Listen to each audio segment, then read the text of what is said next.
Hai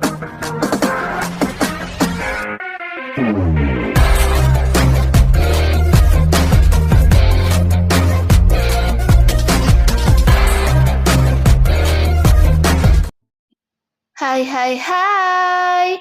Selamat datang kembali di channel Min Donghua. Kali ini kita akan melanjutkan cerita Donghua, Martial Pig. Gak pakai lama lagi, langsung aja kita ke ceritanya. Check it out. Melihat Yu Aoqing dan yang lainnya menangani mereka dengan begitu tergesa-gesa sebelumnya, Yang Ke berpikir bahwa serangga ini sulit untuk ditangani. Tetapi sekarang dia menyadari bahwa bukan itu masalahnya. Setelah dia mengambil tindakan, mungkin sulit untuk dihadapi oleh Yu Aoqing dan yang lainnya. Tetapi bagi saya, itu sangat mudah. Karena sayap makhluk-makhluk kecil ini rapuh dan tingkatnya rendah. Mereka saling menyerang secara langsung. Mereka bahkan tidak perlu mengambil tindakan. Yang Qi yang panas saja dapat membakar sayap mereka tanpa kemampuan terbang. Mereka tidak akan menimbulkan banyak ancaman bagi Yang Ke sama sekali. Satu-satunya keuntungan mereka adalah jumlah mereka yang besar dan mereka juga dapat menggali lubang dan bergerak ke bawah tanah dan sering melompat keluar dari bawah kaki Yang Ke untuk menyerangnya. Tapi dengan membuka keterampilan tubuhnya, Yang Ke dengan cepat melepaskan diri dari pengepungan serangga. Setelah bergegas maju beberapa mil, dia tiba-tiba berhenti lagi karena dia menemukan ada kabut-kabur di depannya. Dan itu adalah kabut yang sama yang baru saja melelehkan orang biasa itu. Apa yang terjadi? Apakah saya lari kembali sendirian? Yang Ke sedikit tidak yakin dan dengan cepat berlari ke sepanjang tepi kabut, berharap menemukan terobosan dan bergegas keluar. Tapi setengah jam kemudian, ketika kerangka layu muncul di depan Yang Ke, ekspresinya berubah. Tulang layu ini milik orang biasa yang telah dicairkan sebelumnya. Namun Yang Ke terus berlari tanpa menyerah, dan setelah beberapa saat, wajah Yang Ke menjadi gelap karena tidak jauh di depannya ada mayat lain. Tetapi sudah dikunyah dan diubah bentuknya hingga tidak bisa dikenal lagi. Tapi pakaian si mayat itu familiar bagi Yang Ke. Itu adalah pakaian murid sekte Yunxia, dan dilihat dari senjata di sekitarnya, orang ini adalah Qi Yuan yang pernah diusirnya sebelumnya.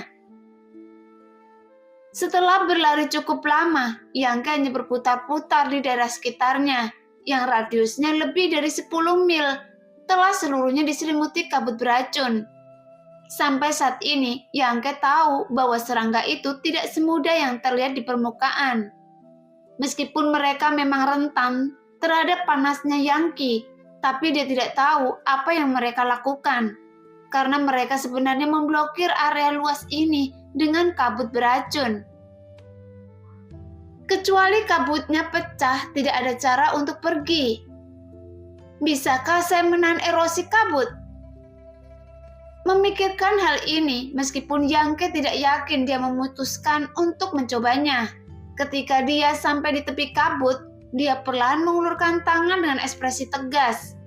Kemudian seni yang sejati digunakan hingga batasnya, dan bahkan Ao yang pantang menyerah pun digunakan. Segera Yang Ke menyentuh kabut beracun, namun Yang Ke langsung mundur seperti kilat, karena suara kesemutan datang dari ujung jari. Saat melihat ke bawah, ekspresi Yang Ke menjadi gelap. Potongan daging dan darah di ujung jari hampir meleleh, dan rasa sakit yang menyayat hati datang. Yang Ke dengan tegas memotong potongan daging dan darah tersebut, merobek pakaiannya kemudian membungkus lukanya. Tarik nafas dalam-dalam dan lihat sekeliling. Dia baru saja berpisah dari Yu Aoqing dan yang lainnya, tapi di mana mereka sekarang? Ada kabut yang mengelilinginya dan tidak ada yang bisa melarikan diri. Namun tidak ada mayat lain di sini. Jadi kemana mereka pergi? Segera suara gemerisik mendengung. Serangga yang tak terhitung jumlahnya seperti ikan yang mencium bau amis. Sekali lagi mendekati Yang Ke. Melihat itu, ekspresi Yangke berubah, dan energi yang sejati dipaksa keluar dari tubuh, langsung meledak ke arah kerumunan serangga. Setelah sayap serangga ini terbakar, mereka berjatuhan, namun jumlahnya tidak berkurang sama sekali, melainkan semakin banyak. Entah berapa banyak serangga yang tersembunyi di sini, karena jumlahnya tak ada habisnya. Yang keterbang dan membunuh makhluk-makhluk kecil ini membuat beberapa lingkaran besar dalam radius lebih dari 10 mil, tetapi masih tidak dapat menemukan jalan keluar. Mau tak mau, merasa cemas di hatinya. Meskipun ada banyak cairan yang didantiannya yang cukup untuk mendukungnya dalam pembunuhan besar-besaran, tetapi kekuatan fisiknya terbatas. Jadi tidak peduli berapa banyak cairan yang sejati yang ada, dia hanya bisa duduk dan menunggu kematian. Tuan muda, monster serangga yang hidup berkelompok ini biasanya memiliki raja serangga, seperti halnya lebah. Pada saat kritis, iblis tua berbicara. Apa maksud Anda? Yangke meluangkan waktu dari pembantaian ini untuk bertanya. Budak tua ini ingin mengatakan bahwa jika raja serangga dapat dikendalikan, maka akan mungkin untuk melarikan diri dari sini. Apakah kamu tahu di mana raja serangga itu? Tanya Yangke. Saya tidak tahu. Mendengarkan jawaban iblis tua, Yangke adalah tidak dalam mood untuk menyalahkannya. Meskipun iblis tua mengatakan sesuatu yang tidak masuk akal, tapi dia memikirkan sebuah kemungkinan. Mungkin serangga ini mengepungnya bukan untuk membunuhnya, tapi untuk memburunya. Faktanya bahwa Yu Aoqing dan yang lainnya menghilang tanpa jejak. Jadi kemungkinan besar mereka ditangkap oleh serangga ini. Dan tempat itu seharusnya menjadi sarang serangga. Hal yang sama juga berlaku pada lebah. Beberapa lebah mengumpulkan madu di luar dan membawanya kembali untuk dinikmati ratu lebah. Tapi bisakah Yangke mengartikan perilaku serangga ini sebagai lebah? Semakin Yangke memikirkannya, semakin besar kemungkinannya, dan sebuah rencana yang berani perlahan-lahan terbentuk di benak Yangke. Setelah berspekulasi tentang tingkat keberhasilan rencana ini, Yangke mengumpulkan energi yang sejati untuk waktu yang lama. Terengah-engah dan melihat serangga. Sekarang Yangke tidak lagi melawan dan serangga-serangga ini tidak lagi menyerang, melainkan mengelilinginya lapis demi lapis. Tuan muda, apa yang Anda lakukan? Setan tua terkejut. Ayo kita lakukan percobaan. Yangke berkata dengan wajah cemberut, mengetahui bahwa dia tidak bisa lepas dari kabut yang melilinginya. Jika dia terus bertarung seperti ini, cepat atau lambat dia akan mati. Jadi sebaiknya dia memanfaatkannya, karena jika tebakannya benar, maka masih ada harapan untuk selamat. Setelah saling berhadapan sejenak, serangga-serangga itu tiba-tiba terpisah menjadi puluhan dan terbang menuju Yangke. Namun Yangke tidak melawan, sehingga setan tua berteriak. Tuan muda, Anda tidak bisa duduk diam dan menunggu kematian seperti ini. Diam! Yangke tidak ingin mendengarkan suaranya, dan seluruh pikirannya terfokus pada lusinan serangga bergegas mendekat. Sehingga seluruh tubuhnya tegang, karena dia mengambil tindakan lagi ketika Yangke merasakan ada yang tidak beres. Namun yang membuatnya senang dan heboh adalah setelah serangga-serangga yang terbang ke arahnya, mereka sebenarnya tidak bermaksud membunuhnya, malah mereka menyeret dan mendorongnya ke satu arah. Tentu saja, senyuman muncul dari sudut mulut Yangke. Dengan cara ini dapat menjelaskan mengapa tidak ada mayat Yu Aoqing dan lainnya saat ini. Mungkin orang-orang ini bertempur hingga kelelahan dan ditangkap oleh serangga ini. Dikelilingi oleh puluhan ribu serangga, pemandangannya tampak agak menakutkan. Tetapi Yangke tampak tenang dan berjalan ke arah yang dituju serangga tersebut. Setelah beberapa saat, dia sampai di sebuah lubang besar. Di dalam lubang besar ini terdapat sebuah gua yang gelap, seperti mulut binatang pemakan manusia yang sangat ganas.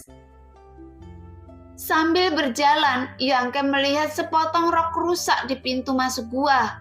Warna dan bahannya familiar seperti milik Yu Aoqing.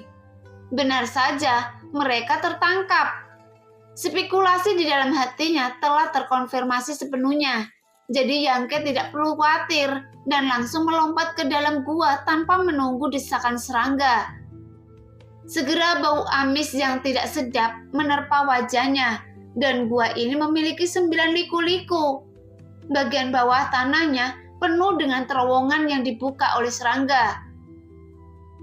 Ketika Yangke lewat, dia memperhatikan arah dan diam-diam meninggalkan beberapa tanda di mana dia lewat.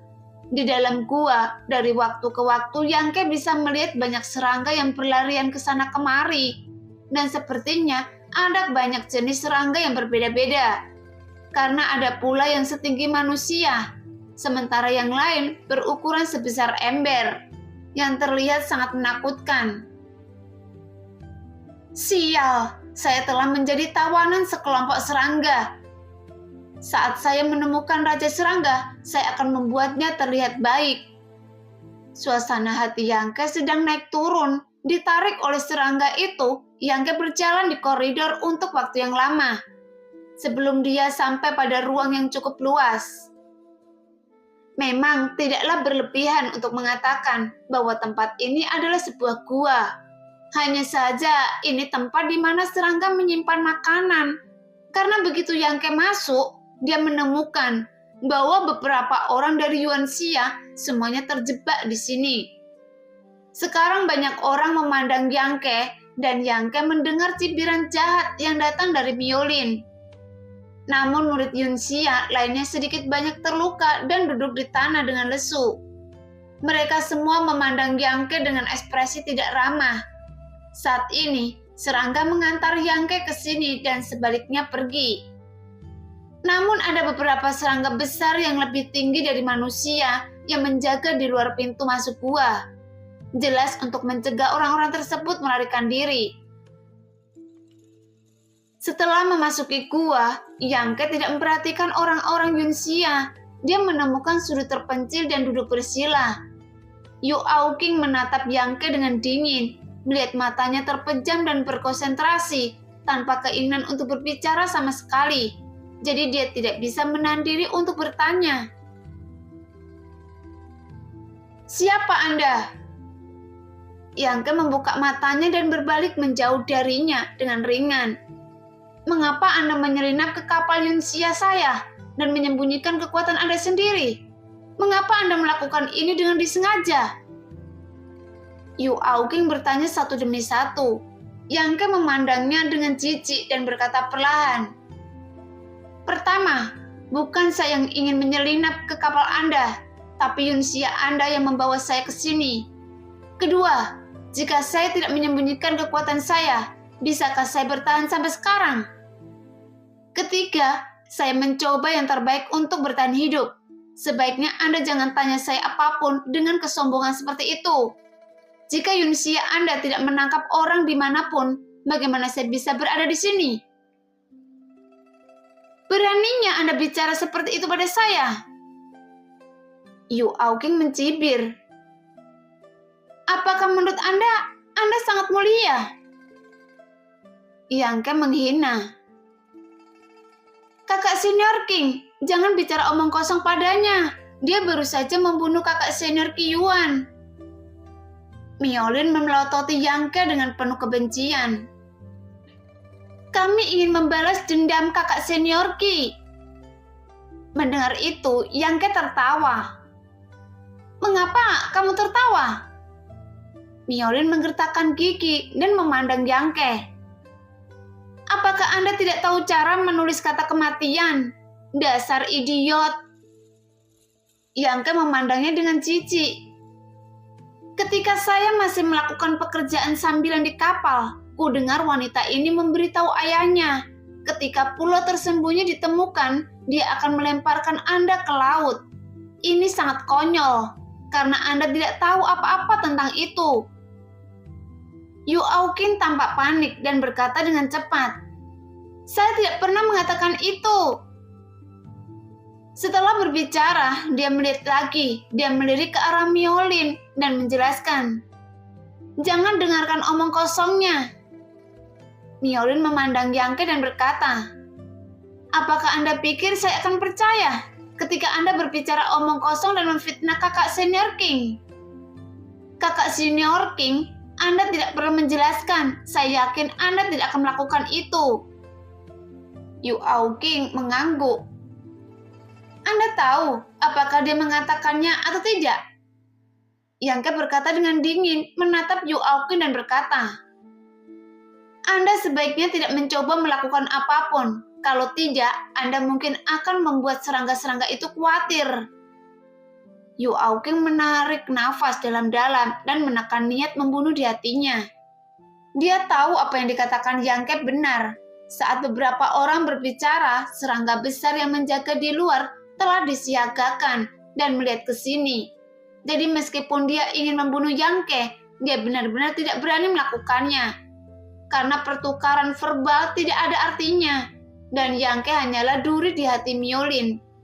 Lagi pula, jumlah mereka telah berkurang. Jika mereka benar-benar memperlakukannya dengan kejam, dia pasti tidak akan bisa mendapatkan bantuan. Hanya dengan membuat mereka saling curiga, mereka bisa menjaga perdamaian. Sekarang tidak ada cahaya matahari di dalam gua. Yangke dan murid Yunxia berada di kedua sisi. Semuanya memulihkan diri mereka dari waktu ke waktu. Terdengar suara gemerisik di luar karena sekelompok serangga yang berlari bolak-balik. Namun keempat murid Yunxia jelas tidak ingin duduk diam dan menunggu kematian. Setelah mereka hampir pulih, mereka ingin segera keluar. Jadi mereka juga berdiskusi dengan lembut dan waspada terhadap Yangke yang menguping. Setelah hampir sehari semalam, mereka akhirnya mengambil tindakan, bangun diam-diam dan kemudian perlahan mendekati Yangke. Wajah cantik Yu Ao King dipenuhi dengan niat membunuh. Begitu pula Miolin. Sementara Yang Yu dan Luo Qiangqian mengikuti di belakang mereka. Tepat ketika mereka kurang dari 10 kaki lebih dekat ke Yangke, Yangke tiba-tiba membuka matanya dan menatap mereka dengan setengah tersenyum. Melihat itu, murid Yunxia berhenti. "Biar saya tebak." Yangke berbicara dengan suara yang sangat pelan agar tidak mengganggu serangga. "Kalian tidak mencoba membunuh saya sekarang, kan?" Yu Ao King sedingin es dan berkata setelah mendengar ini, "Anda tahu?" "Tentu saja saya tahu, bukankah ini keahlian Anda? Biarkan orang lain yang memimpin dan menanggung resikonya untuk Anda. Saya telah mempelajari ini berkali-kali selama ini. Sekarang Anda ingin saya yang memimpin dalam pergegasan keluar, kan?" Yangke mencibir dan Yu Ao King mengangguk sedikit. Kemudian dia berkata dengan dingin, "Karena Anda tahu, jangan pernah berpikir untuk menolak. Kalau tidak, Anda akan mati." Yangke mencibir, "Saya memang bukan tandingan Anda, tapi jika Anda ingin membunuh saya sekarang, saya khawatir Anda harus menggunakan beberapa trik untuk melakukannya. Jika Anda tidak takut suara perkelahian kita akan mengganggu serangga itu, cobalah saja." Ekspresi Yu Ao King membeku. Alasan kenapa dia bersikap begitu enteng adalah karena dia takut menarik perhatian serangga di luar. Namun Yangke jelas mengerti apa yang dia rencanakan. Jadi dia berbicara dengan suara rendah. "Saya akan memperingatkan Anda, jangan coba-coba menipu saya. Jika Anda ingin melarikan diri, andalkan saja kemampuan Anda sendiri. Karena saya tidak akan menjadi poin Anda lagi." Yangke mendengus dingin. "Apakah Anda tidak ingin melarikan diri?" Melihat pemaksaan itu gagal, Yu Ao King melunakkan nadanya sedikit. "Serangga-serangga ini mencoba menangkap kita. Pasti tidak ada hal baik yang akan terjadi. Jika kita tinggal di sini lebih lama lagi, kita hanya akan mati. Jika kita bergegas keluar bersama, mungkin Anda dapat bisa melarikan diri. Dan ini adalah cara untuk bertahan hidup." Yangke menggelengkan kepalanya dengan tegas. "Saya ingin melarikan diri, tetapi saya tidak ingin dimanfaatkan oleh orang lain. Selain itu, bahkan jika saya membuka jalan untuk Anda dan semua orang melarikan diri, bagaimana saya tahu bahwa kamu tidak akan melakukan apapun pada saya? Ayo kita lakukan, saya bisa berjanji pada Anda. Yu Aoqing melihat Yang Ken menunjukkan tanda-tanda mengalah, jadi dengan cepat dia memukul selagi setrika masih panas. Selama Anda berjalan di depan, jika kita bisa melarikan diri, tidak ada seorang pun di sekte Yunxia yang akan menimbulkan masalah untuk Anda. Anda terlihat baik, tapi memiliki hati seperti ular. Yang Ken mencibir dan menutup matanya melihat itu. Yu Aoqing dan yang lainnya tidak tahu bahwa bagian luarnya dikelilingi oleh kabut yang disebabkan oleh serangga ini. Tetapi Yang Ken mengetahuinya. Jadi bahkan jika mereka berhasil melarikan diri dari sarang serangga ini, mereka tidak akan bisa berlari terlalu jauh. Jadi dalam rencana ini, mereka hanya akan membuang-buang energi. Kakak senior King, bunuh saja dia. Dia sangat keras kepala sehingga tidak ada digunanya. Miulin telah lama memiliki niat membunuh terhadap Yang Ke, tetapi sekarang dia melihat bahwa dia tidak dapat dimanfaatkan olehnya. Jadi tentu saja dia ingin membunuh Yang Ke. Yu Aoqing menarik nafas dalam-dalam dan perlahan menggelengkan kepalanya. Dalam situasi ini, melarikan diri adalah hal yang paling penting. Meskipun pemuda ini penuh kebencian, tetapi jika dia benar-benar ingin membunuhnya, dia pasti akan memperingatkan serangga itu. Jadi tidak akan sebanding dengan kerugiannya. Jika kalian ingin melarikan diri, saya tidak akan merusak rencana Anda, tapi saya juga ingin melihat apakah Anda benar-benar bisa pergi dari sini. Yang Ken menyeringnya pada Yu Aoqing. Semoga Anda digigit serangga itu ribuan kali dan mati tanpa tempat pemakaman. Yu Aoqing mengutuk Yang Ken dengan kejam, berbalik dan berkata kepada 3 orang lain, "Ayo pergi." Segera mereka diam-diam meninggalkan gua, mungkin karena malam hari, serangga-serangga besar yang menjaga di luar terganggu oleh tindakan mereka, dan masih berdiri di sana dengan bodoh. Segera keempat sosok itu menghilang ke koridor, namun sebelum setengah cangkir teh, terdengar suara pertarungan sengit di luar. Bercampur dengan teriakan keempat murid Yunxia, ternyata jejak mereka terungkap, dan mereka menjadi sasaran serangga. Setelah beberapa saat, suara perkelahian berangsur-angsur menghilang. Mendengar itu, ada cipiran di mulut Yang Ke, tapi dia tidak bergerak dan masih bermeditasi dengan tenang. Sebenarnya tidak sulit untuk melarikan diri dari lubang serangga ini, karena serangga ini tidak sulit untuk ditangani, tapi bagi mereka berempat bisa habis ketika ditemukan. Mungkin Yang Ke juga akan mengalami hal yang sama, karena satu-satunya hal yang menjebaknya adalah serangga aneh yang menyebabkan kabut racun yang sangat mematikan, sehingga membuat Yang Ke cukup takut. Setelah sekitar 2 jam, Yang Ke mendengar langkah kaki berat dari luar. Jadi dia membuka matanya hanya untuk melihat Yu Aoqing berjalan masuk, dengan rambut acak-acakan dan ekspresi kelelahan. Diikuti oleh Lu Qianqian dan oleh Miolin. Tanpa adanya Zhang Yu, mungkin situasinya akan dalam bahaya. Setelah serangga itu mengirim ketiga orang itu ke sini lagi, pintu gua dijaga menjadi lebih ketat. Saat ini, ketiga orang Yunxia tidak lagi mendominasi seperti sekarang. Yang tersisa hanyalah keputusasaan dan kelelahan. Dengan luka besar dan kecil di tubuh mereka, terlihat sangat menyedihkan. Mereka memang melarikan diri dari serangan serangga, namun mereka dikejar oleh serangga yang sangat banyak, sehingga tidak ada jalan keluar. Akhirnya salah satu dari mereka dibunuh, kemudian mereka dikepung, lalu bawa kembali ke tempat ini.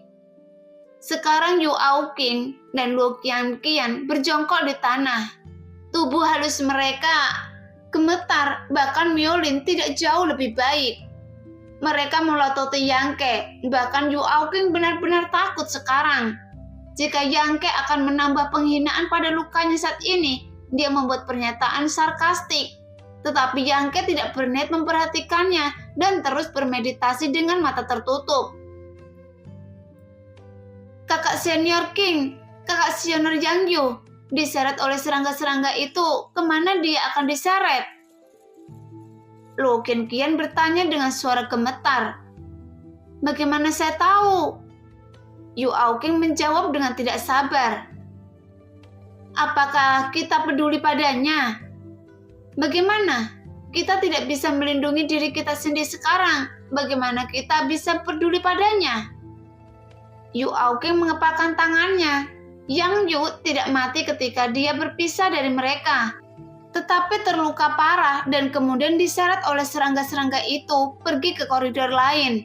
Jadi nasib seperti apa yang dinantikannya? Dan Yu Aoqing tidak tahu. Saat keduanya sedang berbicara, tiba-tiba terdengar jeritan melengking dari koridor.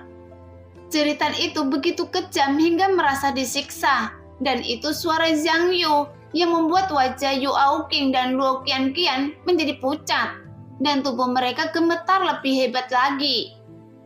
Miolin duduk di tanah. Ada apa dengan kakak senior Zhang Yu? Siapa yang menyiksanya? Jeritan terus berlanjut, dan dia jelas menderita dari rasa sakit yang tak terbayangkan. Sekarang kedua wanita di dalam gua dengan cepat menutup telinga mereka dan tidak berani mendengarkan lagi. Namun Yang Ke acuh tak acuh karena murid-murid Yunxia ini bukan orang baik. Mereka cukup setuju dengan pendekatan Yu Aoqing yang menggunakan orang biasa. Sebagai batu loncatan selama perjalanan ini, bahkan mereka membunuh sesuka hati. Jadi mereka harus sangat menderita sebelum mereka mati dengan penyisaannya cukup kejam. Apalagi penyiksaan ini tidak dilakukan oleh manusia. Pada saat ini, tangisan Zhang Yu berangsur-angsur melemah dan segera menghilang. Kita sudah mati, kita pasti tidak akan bisa keluar. Miolin sedikit ketakutan, dia memiliki kekuatan terendah di antara semua orang. Jika sekte Yunxia tidak mencoba menipunya kali ini, kemana berita tentang pulau tersembunyi akan dibawa bersamanya? Dia pikir ini adalah kesempatan untuk menunjukkan wajahnya di sekte, tetapi dia menyangka akan mengalami bencana ini. Sekarang dia dalam situasi putus asa, bagaimana bisa Miolin bisa menerimanya? Dia adalah seorang tuan muda pesolek yang kecanduan anggur dan wanita. Tidak, kita akan keluar hidup-hidup. Kakak senior King akan membawa kita keluar, kan? Luo Qianqian menggelengkan kepalanya kuat-kuat. Kepolosannya membuat orang merasa sedih. Jika kita tidak bisa keluar, tidak ada yang bisa hidup. Miolin putus asa. Diam! Yu Aoqing memarahi dengan dingin. Dia menoleh untuk melihat Yang Ke yang selalu tenang dan membandingkannya dengan adik laki-laki dan perempuan juniornya, dan kemudian dirinya sendiri, dan tiba-tiba menemukan bahwa kualitas psikologis pemuda ini lebih kuat daripada siapapun yang hadir. Dari awal sampai akhir dia tidak panik atau merasa tidak nyaman sama sekali. Dia hanya duduk di sana dengan tenang, kalem yang sangat mengesankan. Tapi Yu Aoqing tidak percaya bahwa dia rela mati. Waktu berlalu perlahan, kepanikan Miolin dan Luo Qianqian menyebar. Ketakutan mereka mencapai batasnya dan keduanya menjadi sedikit gugup. Meskipun Yu Aoqing memiliki kualitas psikologis yang lebih kuat, dia tidak sekuat-kuat itu. Dia berjongkol di sudut, memegang lututnya dengan kedua tangan dan terus gemetar. Pada saat ini, dia sangat menyesal. Dia seharusnya tidak mengikuti kapal besar itu untuk menjelajahi pulau tersembunyi. Menyesal segera mencari ayahnya ketika kapalnya rusak. Kalau tidak, dia tidak akan jatuh ke sini. Dengan Yu Xiuping melindunginya, apapun yang terjadi itu akan lebih baik daripada situasi saat ini. Tapi itu adalah situasi yang sangat kacau, sehingga Yu Aoqing tidak tahu apakah ayahnya masih hidup. Bahkan para tetua tertinggi seperti Ding Jiaxi pun mati di bawah serangan tentakel besar. Jika Yu Xiuping meninggal di sana pada alam esensi sejati tingkat 9, itu akan dianggap normal. Tapi jika ayah masih hidup, di mana dia berada? karena langit tidak menanggapi panggilan tersebut, bahkan bumi tidak berfungsi.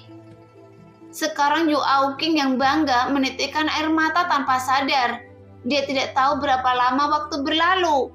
Tetapi ketika Yu Aoqing hendak tertidur, dia tiba-tiba mendengar suara nafas berat di depannya. Yu Aoqing terkejut dan ketika dia membuka matanya, dia melihat Miolin mendekatinya dengan ekspresi kegilaan di wajahnya. Dan matanya dipenuhi panas membara dengan keinginan yang tak terselubung. "Miolin, apa yang Anda lakukan?" Yu Aoqing berteriak dingin dan mundur tanpa sadar. "Kakak senior King." Miolin menjilat bibirnya yang kering dan berkata sambil tersenyum, "Adik laki-laki sangat menyukai Anda. Apa kakak senior tahu itu?" Yu Aoqing merutkan kening. Dia menemukan ada yang tidak beres dengan situasi Miolin. Sepertinya dia berada dalam situasi yang sangat besar, di bawah tekanan pertahanan psikologisnya yang rusak. "Kakak senior adalah orang yang seperti peri. Adik laki-laki sangat menyukai Anda. Saya memimpikan Anda setiap malam." Miolin terus mendekati Yu Aoqing dan mengaku dengan penuh kasih sayang. Ketika percakapan berubah, isinya segera berubah. "Dalam mimpi saya, kita jujur satu sama lain, tidak peduli betapa bahagianya itu." Mendengar kata-kata ini membuat Yu Aoqing sedikit marah dan menampar bau Miolin dengan keras. Bagaimana Miolin bisa menolak? Dia terbang menghantam dinding gua, tetapi Yu Aoqing kelelahan. Jadi telapak tangan ini tidak memiliki kekuatan. Jadi secara alami tidak melukai Miolin. Sambil berdiri lagi, Miolin masih tersenyum cabul dan mendekati Yu Aoqing. Dia berkata tanpa malu-malu, "Adik laki-laki tahu bahwa kakak perempuan memiliki status yang mulia dan selalu menjadi orang dengan cita-cita yang tinggi. Karena itu saya khawatir kakak perempuan belum mencicipi laki-laki. Apakah Anda menyukai cinta wanita?" Miolin mengatakannya secara terbuka. Niatnya sudah jelas. Wajah cantik Yu Aoqing menjadi dingin dan dia berkata dengan dingin, "Jika Anda berani berbicara omong kosong lagi, saya akan membunuh Anda." "Saya tidak takut. Lagi pula kita semua akan mati. Jadi apa bedanya? Bagaimana kita akan mati, cepat atau lambat?" "Kakak perempuan senior, Anda pernah hidup di dunia ini. Apakah Anda bersedia mati sebagai wanita polos?" "Sayang sekali. Mengapa tidak membiarkan adik laki-laki Anda melayani Anda dengan baik malam ini dan membiarkan Anda merasakan yang terbaik, kesenangan dunia? Dengan cara ini, tidak akan ada penyesalan dan kematian." Yu Aoqing bernafas berat, jelas sangat marah. Matanya dingin menatap Miolin. Dia tidak menyangka bahwa di bawah tekanan hidup dan mati yang sangat besar ini, adik junior yang dia anggap remeh begitu berani dan gila, sehingga dia benar-benar mencoba untuk terlibat dengannya. Tapi Yu Aoqing jelas tidak akan membiarkannya melakukan apa yang dia inginkan. Sekarang niat membunuh melintas di matanya. Selama Miolin berani mendekat, dia berjanji akan membunuhnya tanpa ragu-ragu. Sebenarnya Miolin juga melihat ini dan dia ingin menciumnya dengan cara apapun, tetapi dia tidak bisa mengumpulkan keberanian. Jadi dia dan Yu Aoqing menemui jalan buntu untuk waktu yang lama, sebelum dia tersenyum dan mundur. Yu Aoqing tidak bisa menahan diri untuk bersantai. Di tempat seperti ini, dia benar-benar tidak ingin melawan siapapun, kecuali itu benar-benar diperlukan.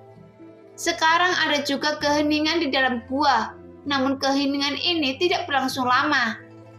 Setelah sekitar dupa, terdengar suara nafas berat seorang pria dan seorang wanita secara bersamaan.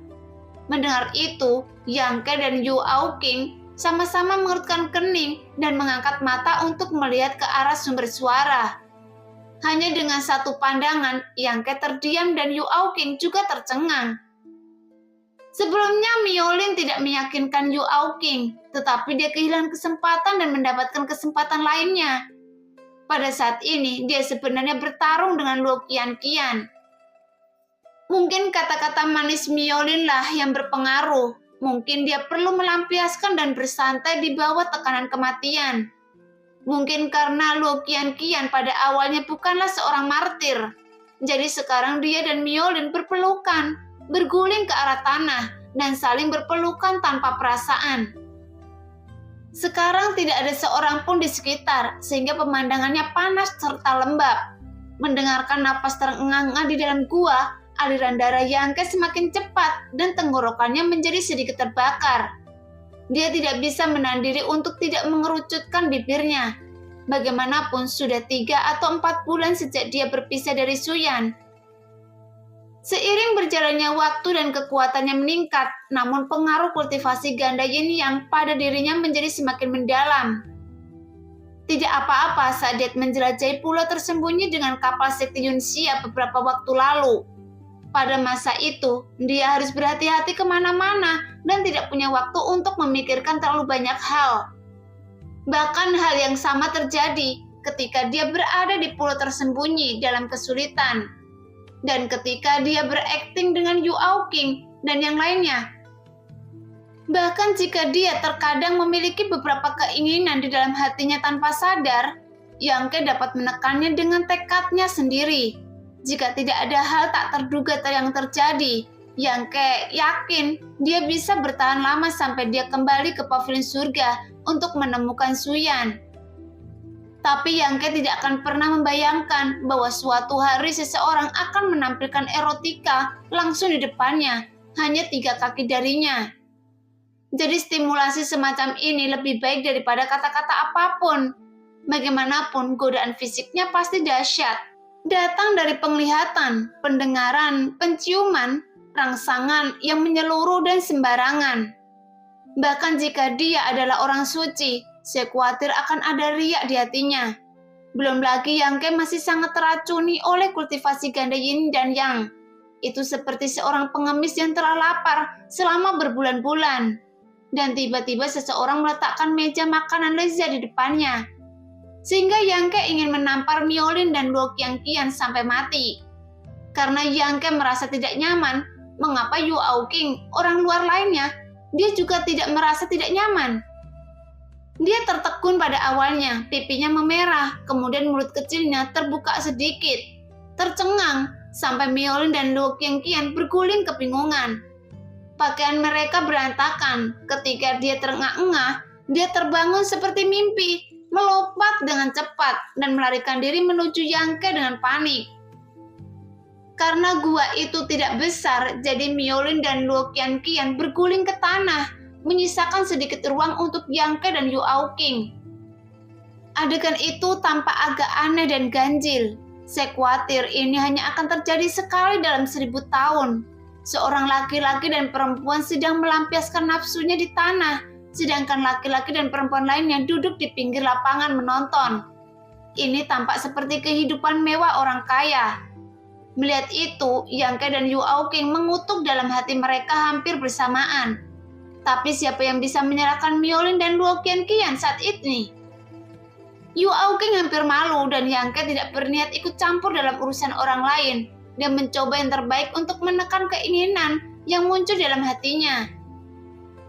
Sekarang nafas menjadi semakin berat, pakaian berserakan di lantai, Miolin dan Luo Qianqian segera telanjang dan saling berhadapan. Udara menjadi lembab dan pemandangannya sangat menawan. Bersamaan dengan seruan yang tak tertahan, terdengar gelombang air menghantam meja dan erangan pria dan wanita. Saat ini, Yu Aoqing hampir tanpa sadar bersandar pada Yang Ke. Dia merasa bahwa pemuda ini adalah satu-satunya pendukungnya. Setidaknya dia jauh lebih dapat diandalkan daripada Miolin dan Luo Qianqian yang bingung dan terobsesi. Pergi! Yang Ke sudah tidak bisa melawan, tapi Yu Aoqing masih menempel padanya tanpa ampun. Tubuh lembutnya dan wangi tubuh gadis itu hampir membuat Yang Ke gagal fokus. Tapi sikap kasar dan omelan rendah membuat Yu Aoqing sedikit sadar. Dia berbalik dengan marah dan menatap Yang Ke, hanya untuk menemukan bahwa pihak lain sedang menatapnya dengan sepasang mata merah. Mata ini bahkan lebih penuh hasrat dan gila daripada yang dilihat Miolin barusan. Sekarang Yu Aoking merasakan hawa dingin di sekujur tubuhnya, dan kemudian dia teringat bahwa anak laki-laki di sebelahnya juga seorang laki-laki. Nah, demikianlah cerita hari ini. Terima kasih yang sudah menonton video Min Earth sampai selesai. Sampai jumpa di video selanjutnya. Bye-bye.